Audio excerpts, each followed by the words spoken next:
Hi, this is Mike from Mike's Unboxing Reviews and How To, and on today's video we're taking a look at a USB Type-C hub, which is predominantly, let's be fair, aimed at people with a Mac Mini, either M1, M2 or potentially an M3 when they come out. This is a product from Quality Addicts, strange name, but seems to do a pretty good job, and is also about somewhere around half the price of the Saatchi ones, which I've seen littered around on Amazon, places like that, and seems to be a lot of people review them.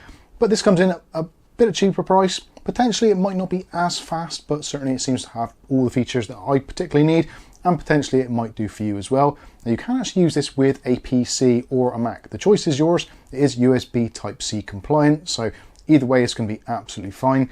But the main reason for people probably looking for this video and maybe searching out this product is because of the Mac Mini and its somewhat severe lack of ports and actually storage in the unit itself. So if you've purchased the base level Mac Mini M2 for around about £600, then you'll find that it's only got 8 gigs of RAM and it's only got 256 gigabytes of storage. Now, unfortunately, these are somewhat sealed units. So unfortunately, unless you're very, very clever, you're basically unable to extend the storage other than plugging in USB drives, which can potentially be a little bit of a faff, especially being that all of the ports are actually attached on the rear, and there aren't many of them. So if you've got maybe a wireless keyboard and mouse, you've got one port left, and on the USB Type-Cs, again, it's somewhat limited. So it's a pain in the backside to get to them, so I was looking to add both more storage and also more convenient ports. So whilst looking through Amazon, this one came up, and as you can see from the packaging,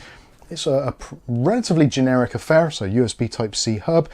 This has got some very cool features though. So if you're looking at actually making content, or you want to use more than one monitor and you don't have a USB Type-C or a Thunderbolt monitor, then this actually has an HDMI port.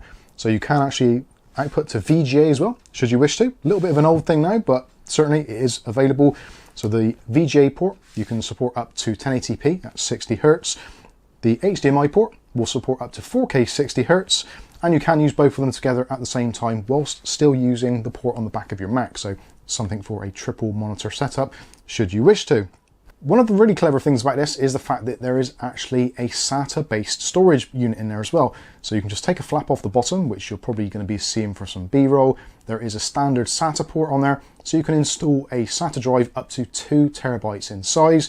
Now for this particular device, I've actually put in a 1 terabyte SSD, which was very, very cost effective, around about £60 here in the UK. So adding to the price of this, which is about £65 also, you're looking at basically a terabyte of storage in your Mac Mini for about 120, 130 quid, which is considerably better than the £400 plus that Apple want for it to be in the unit as standard.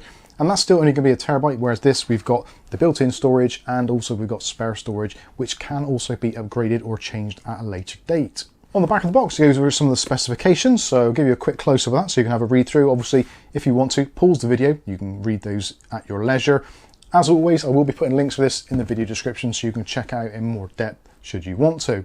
And also I should mention, there are 2 versions of this actually from the page that we're going to be linking, potentially maybe not in the US, but certainly here in the UK. So there is actually a version which comes with an additional port on the front, but doesn't have the VGA or the HDMI on the back. That may suit you better if you just want a SD/TransFlash card reader on the front there. This is also one of the other potential downsides. This version, which has the HDMI output and also the VGA, has a slightly slower card reader. So if you're looking for fast card readers, if you're using this in a production environment and you really want to transfer your SD card files to the computer quickly, then I would suggest going for the one that doesn't have the HDMI, but has the faster card reader. Anyway, with all that out of the way, let's take a look and see what we actually get. So in the box, you get a short USB Type-C cable, so that's Type-C to Type-C, and this is to connect the device to your Macintosh. Also included is a very small user pamphlet which goes through some of the specifications, which we'll be drilling off some of those shortly. Also on the back, it shows you how to install a SSD based 2.5 inch drive. You can, if you want to, put a hard disk drive in there, like an old laptop drive if you've got one knocking around, but obviously it is going to be somewhat slower than the transfer speeds you can expect to see from a SATA based drive, of which I have done some testing actually on my Windows PC and also on the Macintosh, and it pretty much lives up to the claims. So you're going to be looking at somewhere around about 400 to 500 megabytes per second transfers, read and write, with SATA based SSDs. If you're going obviously with an older hard disk drive, a mechanical one, you're probably going to be looking around about 100, 120 at the very best. So let's take a look at the unit itself. So this is using a aluminium top plate and sides, plastic underneath. There are some rubberized feet as well to help it stay firmly onto the desk. Also, you notice we have this section here, so 4 screws. You can take that out, remove that, and that gives you access to the SATA connection for putting it in a drive. Again, you're probably seeing this from some B-roll I filmed earlier whilst I was installing the drive. At the back of the unit, pretty basic, not a great deal going on here. So you've got your USB Type C connection. That is the one which is going to be connecting the device to your Macintosh computer or your PC, whichever you want to do. And of course, if you want to, you can use a much longer USB Type C cable.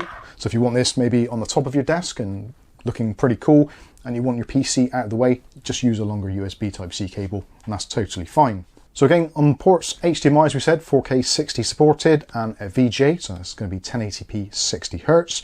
Again, you can use all of those at the same time. There's no issues with that whatsoever.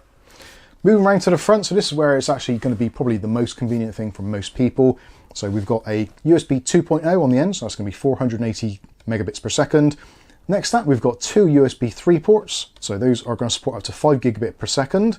And next to that, we've got the SD card reader and micro SD card reader. Now, something it does say on the website for this particular unit, it does say that you can use both at the same time. Now, in my testing, I've only found that one or the other works. So if you have 2 cards installed, the SD in the bottom and the micro SD in the top, only one will actually recognize, and that is going to be basically the one that you plug in first. If you remove one of the drives, the other one becomes visible on your PC or your Macintosh. Transfer speeds, as I said, are a little bit lackluster on this, so we're looking at around about the sort of 35 megabytes per second transfer rate, which isn't terrible, but it is about a third that you'd get from a USB 3 based device. I have a strong suspicion this is USB 2 based. And next to that, there is an additional USB Type C port. This is going to be 5 gigabit per second, so decent transfer speeds on that. And next to it, there's 2 LED lights, one of which is power, so that you know that the unit is actually powered from your Macintosh or your PC. And the one on the end is a hard drive or SSD activity light to let you know there's data transfer in. When it comes to the actual look of it, I think it actually ties in very nicely and looks pretty cool. The only slight downside is the fact there's no indentation on the top. It is completely flat, whereas some of the other models on the market do have like a recess so that the rubberized section on the bottom of the Mac can kind of sit in a little bit more flush. This is going to be a little bit of a pain because there is the tendency for it to kind of move around a little bit, but a little bit of sticky tape will do wonders there. But other than that slight negative, I think this is a fantastic device, and for around about £65 is, I think, possibly the cheapest on the market. And if you've been watching this channel for any length of time, you'll know that I am somewhat of a tightwad and don't like spending money unnecessarily. So this gives me everything I need for my Mac Mini. It gives me the ability to plug in things from the front, which is really handy if you're used to using PC peripherals, or you just need to plug in something randomly and you just don't want to do that reach around thing, which is just a real pain in the backside. Also, of course, one of the key things, and also the one which is going to save you the very most money, is the ability to connect up a SATA-based SSD or hard disk drive in that bottom section, giving you all that extra storage. So if you are using your Mac Mini for maybe working on photos or just loads of music, whatever it might be, video footage, etc., it's going to be much, much easier and much more effective putting it onto a SATA-based drive, which is basically easily removable as well. Going to save you an absolute fortune over the extortionate amount that Apple want to charge to have it built into the unit itself. So there you go, there is the Quality Addicts aluminium USB Type-C hub for the Mac Mini, or for basically anything you want to plug it into. Let me know what you think about this one in the comment section. I'll be interested to hear your thoughts. Are you maybe considering getting one of these for a PC? Are you maybe purchasing a Mac or looking at buying a Mac and really frustrated about the lack of expansion? Is this going to be the answer to your prayers, and is it a great price? I think it certainly is. You can find out more from the links in the video description. Check out, see what you think. But I think that's going to wrap this one up. I've been Mike. This is Mike's Unboxing Reviews and How To, and hopefully we'll catch you in the very next video. Thanks for watching.